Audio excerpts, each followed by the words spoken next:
আমি খুব ব্যস্ততার মধ্যে আছি, একটা মিটিং এ যাচ্ছি, কি কমেন্ট কর। তো নতুন করে আর কি খবরে? আমার তো মনে হচ্ছে তুই পারবিনকে ভাষায় দিছিস।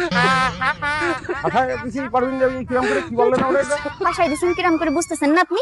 আপনি আমারে সরকারি চাকরি দিবেন বলে একটা ভালো ছেলে আমার বিয়ে করতে চাইছে। এখন আপনার চাকরির খবর নেই দেখা ওই ছেলে আমার আর বিয়ে করতে চাচ্ছে না। বুকা রে, তুই যে এত বুকা সেটা তো বুঝতে পারিনি। যে সাওয়াল তোর এই চাকরির লোভে তোরে বিয়ে করতে চাইছে, সে সাওয়াল তো তোরে বিয়ে করতে চায়নি রে, বিয়ে করতে চাইছে ওই চাকরি রে, এটা বুঝিসনি? আব্বা শুনছো তুমি তার কথা?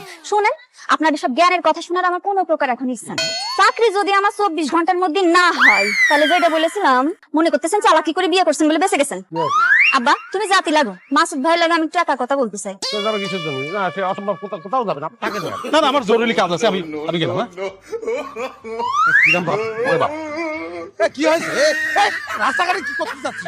আমি এটাই বলতে চাচ্ছি, রাস্তাঘাটে আমি কিছু করতে পারছি না, যা করার ঘরে করো। 24 ঘন্টার মধ্যে যদি আমার চাকরি না হয়, তাহলে আমি যেটা বলছিলাম সেটাই করবো, সোজা আপনার ঘরে চলে যাবো। তাতে যদি আমার সতীনের ঘরে করতে হয়, আমার কোনো আপত্তি নেই। ওরে বাপ রে বাপ, টাকা নিয়ে তো ভালো বিপদে পড়েছি, আর একটা ব্যবস্থা আমার করতেই হবে।